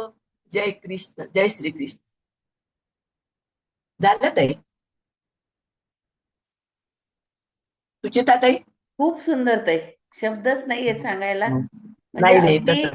प्रश्नाचं उत्तर कसं लिहावं इथपासून तर पुढे हो. पुढे कसं हळूहळू हळूहळू ते वाढवत चालावं इथं अगदी सुंदर पद्धतीने सांगितलं ताई. म्हणजे ताई लिहिताना तत्कालीन महाभारतातील परिस्थितीवर विचारलं तरी लिहिता येईल, जरासंधावर विचारलं तरी शिशुपालावर, कुंतीवर, कर्णावर, म्हणजे थोडं थोडं कनेक्टिंग घेत कारण कृष्णाशी सर्व कनेक्टिंग पात्र आहेत हे. बरं. म्हणजे परीक्षेला बसलेल्या माझ्या सख्यांना, माझ्या मैत्रिणींना कसा फायदा होईल याचा विचार करून मी सगळं शिकून काढलेलं आहे. धन्यवाद ताई, धन्यवाद. त्यामुळे हा योग आलेला आहे ताई. एका वेळेस आपण एक जण बोलूयात, बाकी सर्वांनी म्यूट राहा, म्हणजे मग सगळ्यांचे प्रश्न आपण घेता येतात. हो, हो. हा, एका वेळेस फक्त एकानेच बोला. सगळ्यांनी जर सुरू केलं एकदम तर मग अवघड जाईल बघा. नमस्कार ताई. नमस्कार ताई, कीर्ती गाडगीळ बोलतेय. हो, वसुधा ताई, खूप खूप सुंदर, इतकं छान, म्हणजे इतकं सुंदर तुम्ही अत्यंत सोप्या भाषेत, म्हणजे जसं आता सुचिता म्हणाल्या की म्हणजे मी परीक्षेला त्या बसणार नाहीये, पण तरी पण मला उत्सुकता होती आणि व्यक्तिशः तुम्हाला बघण्याची पण उत्सुकता होती. म्हणजे मला वाटतं जर माझं चुकीचा नसेल अंदाज तर एकनाथांचं जे ऑडिओ आपल्या ग्रुपवरती येत होते ते आपणच केले होते ना, एकनाथांचं हे. हा, कारण मला आवाजाच्या ह्यानी तेव्हाच, म्हणजे आज तेव्हापासूनच मला थोडा घसा खराब झालेला आहे. अच्छा, म्हणजे हा. बोलता येईल का नाही असं वाटलं होतं, पण नाही, ते आहेत श्रीकृष्णाच्या ना, प्रेरणेने श्रीकृष्ण मी बोलत भगवान, होते. त्यांचीच कृपा आहे, ते आहेत म्हटल्यावर खरंच आहे, काही खरंच आहे. प्रश्नच नाही. खूप सुंदर ताई, इतकं सोप्या शब्दात समजावून सांगितलं ना, खूप छान. आणि छान, खूप बरं वाटलं तुम्हाला भेटून. मी एकदा मला पण खूप बरं वाटतं. व्यक्तिशः फोन करीन तुम्हाला काही हो, वेगळ्या कारणाने. अगदी जरूर ठेवाई करा. आपण कुठे राहता? मी सध्या पुण्यात येत आहे. मी औरंगाबादला बरं, राहतो.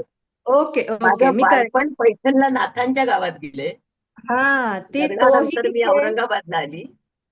बरोबर, माझे मिस्टर खूप छान. तेही एकनाथांचं पण कथन ते इतकं छान होतं ना, खूप छान. सुचिताताई, खूप खूप धन्यवाद, अगदी नाही, मनापासून ताई. धन्यवाद, मी तुम्ही हे अरेंज तुमच्यातलीच केलं. एक आहे, तुमची हे मैत्रीणच सगळं आहे श्रेय ताई. ताईंचं आहे ताई, माझं काहीच नाहीये.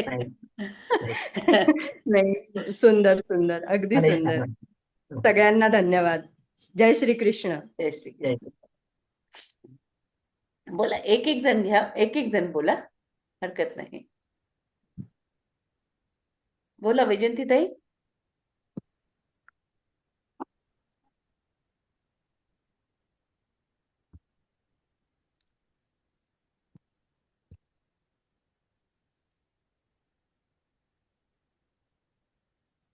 हा. हॅलो. नमस्कार हा, ताई. हा, नमस्कार. वसुधाताई नमस्कार. आपण औरंगाबादला इतके वर्ष होतो पण आपली कधी भेट नाही झाली. भेट नाही झाली. अर्चनामुळे आपली भेट झाली. अर्चनाने सांगितलं होतं की हो. तुमचा भरपूर अभ्यास आहे आणि त्या भरपूर अभ्यासाचा आज मला अगदी प्रत्यय आला की तुम्ही खूप छान बोलले आणि खूप नवीन नवीन माहिती दिली. हो. मी आणि औरंगाबादलाच होती ताई, परवा पुण्याला आली इथे. अच्छा अच्छा. नाही, खूप छान माहिती सांगितली आणि कृष्णाचं पूर्ण त्या काळचं तुम्ही असं डोळ्यासमोर आमच्या ते उभं राहिलं की कसं युद्ध आणि तो कसा रणछोडदास झाला आणि कसं कसं ते अगदी प्रत्यक्ष वर्णन असं डोळ्याच्या समोर उभं राहिलं. आणि काय भरपूर तुमचा अभ्यासही खूप आहे आणि खूप छान निवेदनही तुम्ही खूप छान केलं. त्याच्यामुळे सगळ्यांजणी एकदम आनंदित हो. झालो असतो. थोडी छान छान. पुस्तकं वाचून अभ्यास करून व्यास हो. पर्व, दुर्गाबाई भागवत अशी बरीच पुस्तकं वाचनाचा मला नाही, छंदच हा. आहे. माझ्याकडे दसनूरकरांचं आहे, व्यास पर्व आणि हो. द्रोण पर्व, हो का? भीष्म पर्व आणि आहे. त्याची बाकीची मला मिळाले नाही पुस्तकं. हो, मी तर आता सध्या इकडे लंडनला आहे, त्याच्यामुळे पुस्तकं तिकडे गेल्यावर मिळतील मला. छान सांगितलं पण खूप छान. हो, हो. ओघवती भाषेत सांगितलं. जमेल तसं शक्तियुक्तीनुसार बोलली ताई. नाही नाही, छान छान सांगितलं म्हणजे. बरं बरं. चालतं. धन्यवाद. ओके. धन्यवाद. हा. नमस्कार, मी स्वाती काळे. हो. खूप हो, तुम्ही आमच्याच सुंदर. ग्रुपच्या. हो हो. मी खूप ओळखलं रसाळ आणि तुम्हाला. रसाळ आणि ओघवती भाषा होती तुमची. त्यामुळे ऐकत राहावं असं वाटलं. आणि अभ्यासपूर्ण असलं की त्याला तोडच नसते. तुमचा नाही ताई, किती अभ्यास आहे ते काही जरी बोलायचं तर अभ्यास हा पाहिजेच ना ताई. खूप प्रश्नच नाही. अभ्यास रामदास करावा लागतो. स्वामींनी सांगितलंय ते समर्थांनी की प्रगटायचं आहे तर अभ्यासून प्रगटा. खरंच आहे, आणि ते खरंच आहे, तुमचं खूप खरंच सुंदर झालं कारण तुमचं त्यामागचं किती वाचन असेल हे कळतं.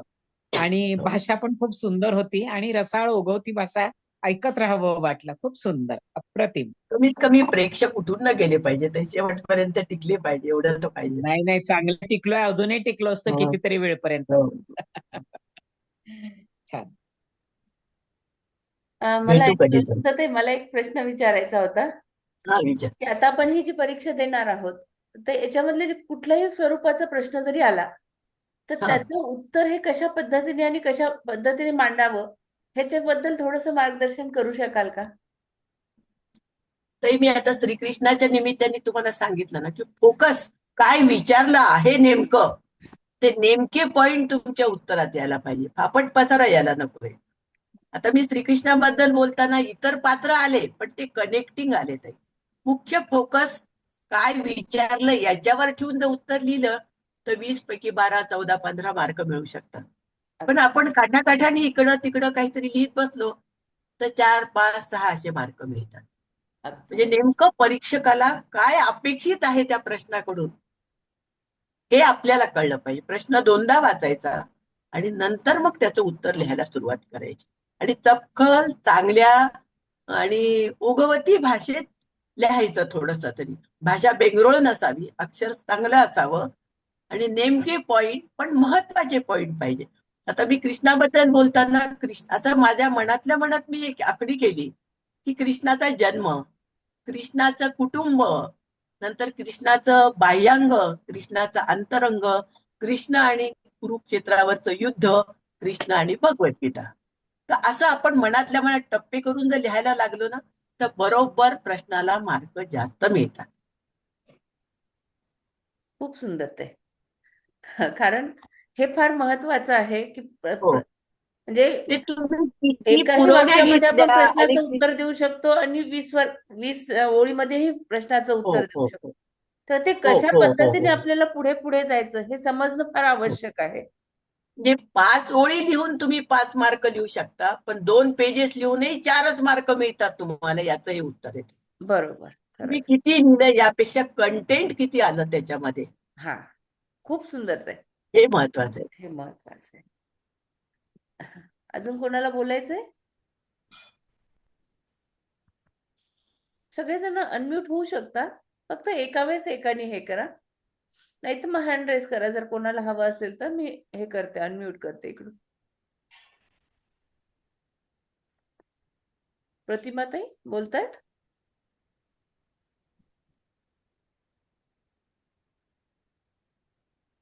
बहुतेक परीक्षा होऊ द्या ताई त्यांची, नंतरही आपण कधीतरी एखाद्या शनिवारी भेटू शकतो, बोलू शकतो. हो, नक्कीच ते, हो नक्कीच. हो. हो हो. मी तुमच्याच मैत्रिणीपैकी एक आहे, अशी काही बाहेरची नाहीये कोणी. केव्हाही तुम्ही मला हाक मारा, मी ओली. अगदी अगदीच ताई. एक हो, मिनिट हो, कोणीतरी हो. हँड प्रश्नच नाही, केला. प्रश्न. हो. बरं, हँड रेज केलाय ताईंनी. एक मिनिट फक्त कोणीतरी केलाय तर.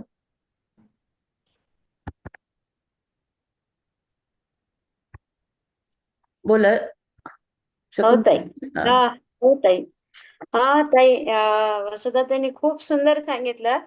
कथा हा. माहिती होत्या, पण त्या कशा पद्धतीत मांडायच्या हे मात्र खूपच छान मार्गदर्शन केलं. हम्म. ताईंनी मला भरपूर वेळ दिला होता ते अभ्यासाला, लिहायला, वाचायला. आणि म्हणजे माझं सांगितलेल्या कथा सर्व माहिती होत्या, पण त्या मांडायच्या कशा पेपरमध्ये. हा, ते तुमचं खूपच सुंदर. शिक्षिका असल्यामुळे एकदमच छान मार्गदर्शन म्हटलं. धन्यवाद. छान. महाभारत म्हणजे एखाद्या महासागरासारखं आहे. हो. घटनाच घटना व व्यक्तिचित्रच व्यक्तिचित्र येते. कोणतं आधी कोणतं नंतर हे घेताना माणसाची खूप गडबड होऊन जाते. हम्म. त्याच्यामुळे पण ते तुम्ही प्रॉपर. प्रसंगानुसार सांगितलं ना, म्हणजे कसं घेतलं पाहिजे त्यांना. हो, हो, हो, हो. पण ते तुम्ही खूपच सुद्धा सुंदर. आता ही परीक्षा देताना हाच विचार करा 2 मिनिट, की आधी काय लिहायचं, कोणता मुद्दा लिहायचा, नंतर कोणता लिहायचा, शेवटी कोणता लिहायचा. हा. पहिला मुद्दा जर परीक्षकाला खूप आवडला तुमचा, की किती छान लिहिले, आणि शेवटी वाचलं त्यांनी, कारण कधी कधी परीक्षकाला एवढा वेळ नसतो सगळं लांबलचक वाचायला. तर महत्वाचे 2 मुद्दे आले, पहिला आणि शेवटचा, तर मग परीक्षक खुश होतो आणि हात सोडून मार्क द्यायला लागतो. मार्कापेक्षा ना आमचा अभ्यास होतो, याला खूप महत्व आहे. हो, हो, हो. त्या निमित्तानं अभ्यास होतो. मार्क कमी होईल जास्त होईल त्याचा काही फरक नाही. सर्व नाही, आपल्याच नाही. मैत्रिणी, कोणी जास्त मिळो कमी मिळो, पण हो. आपला छान अभ्यास होतो, सर्वांची मैत्री होतीये. हो, हे हो, खूप हो, हो, छान ताई. आहे. त्याला टाकलं परीक्षा त्यांनी. द्यायला काही आणि आपण एवढे बारीक चित्र नको करू. नापासाच्या पाच वयाचे चित्र राहिलो करायचं नाही झालं तर. ताई कोणी. हो, नाही ना, आता साठीचे आहोत नाही का? आपण, काही हे नाही, पण ज्ञान वाढवणे मोटिवेशन छान होते, सगळ्यांचं. अभ्यास छान होतो. खरंच आहे, खरंच, खरंच. हॅलो ताई, मला असं म्हणायचं होतं की एक पहिला जो प्रश्न आहे तो 20 मार्काचा आहे आम्हाला, आणि तो हा, आत्मचरित्र नाही राहणार किंवा कसंही राहू शकतो. तर तेव्हा हा. तुम्ही आम्हाला मार्गदर्शन कराल की तो 20 मार्काचा प्रश्न कसा राहायचा, कारण की तो भरपूर विस्तृत लिहायचा आहे. आता हो, पेपर हो, तर दिवाळी नंतरच पेपर येईल, तर हो. तेव्हा आम्ही तुम्हाला नक्की विचारू की आता काय करायचं, कसं अगदी करायचं. अगदी ताई, केव्हाही विचारा तुम्ही. मला हा थोडा वेळ देत जा. म्हणजे मग एखादा दिवस, अर्धा दिवस, तर मी हा तुम्हाला हा ते नक्की तर सांगेन. ते तर पण राहील, मी कारण की काही 20 दिवस. परीक्षेला बसली नाही, की जेव्हा फॉर्म भरायचे होते तेव्हा काही अडचणी असतील माझ्याकडे, त्यामुळे मी फॉर्म नाही भरले. पण तुम्हाला सगळ्यांना मदत केली तरी मी परीक्षा दिल्यासारखीच आहे ते. दिली, पास झाल्या, प्रावीण्य मिळालं इथपर्यंत. हा. हो, हो, हो. अजून असं काय आहे. अजून तुमच्या काय याच्यावर हवं आहे याच्यापेक्षा व्यतिरिक्त? त्यांचं नॉलेज खूप आहे आणि त्यांचं खूप आहे. वेळोवेळी आपल्याला नक्कीच मार्गदर्शन मिळणार आहे. नक्की नक्की ताई. आणि मार्गदर्शन देण्याची इच्छा पण प्रबळ आहे. आपण सगळे भगवद्गीता शिकतो, वाचतो, अभ्यासतो, त्यामुळे आपल्या सगळ्यांची मनं एक वेगळ्या प्रकारची तयार होतात. काय पाहिजे? चालेल. अजून कोणाला काही बोलायचं आहे? बोलायचं असेल तर अनम्यूट होऊ शकता.